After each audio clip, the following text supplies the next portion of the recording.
moi, la domotique, c'est avant tout améliorer sa qualité de vie.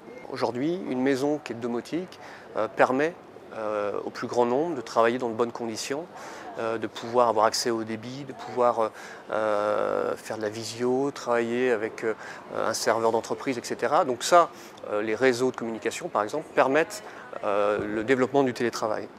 Ensuite, on a un grand enjeu de société lié à la dépendance. Il est évident que la domotique permet au plus grand nombre de rester à domicile.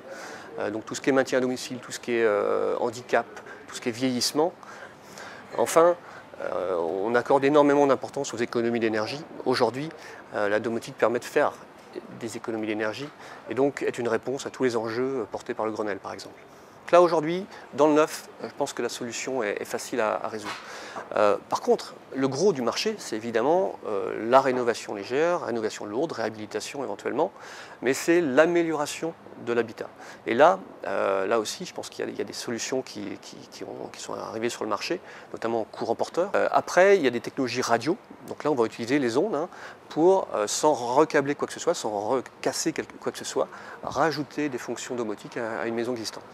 En gros, on travaille sur un paradoxe. Aujourd'hui, qu'on explique ce qu'est la domotique aux gens, ils adhèrent tout de suite. Mais le mot domotique ne veut rien dire a priori. Une pub sur 3 à la télé qui parle de triple play, de téléphone, de portable, de smartphone, etc. Donc les gens ont dans leur poche, par exemple, l'interface qui permet de piloter la domotique. Donc il est évident que si on leur dit que l'équipement qui manque, c'est uniquement le pilotage d'un volet, ils vont être amenés à investir dans ce type de technologie. Deuxième axe, tout ce qui est lié aux économies d'énergie. Aujourd'hui, on est quand même dans beaucoup de bâtiments qui sont très énergivores. Donc si on est capable de démontrer que la domotique permet de réguler, permet en faisant communiquer les différents équipements de la maison de consommer moins, il est évident que les gens seront d'accord pour investir un peu pour récupérer au fil des années sur cet investissement. Et troisième axe, on en a parlé, tout ce qui est lié au vieillissement. C'est le fait d'adapter notre habitat au vieillissement, à la dépendance, au handicap.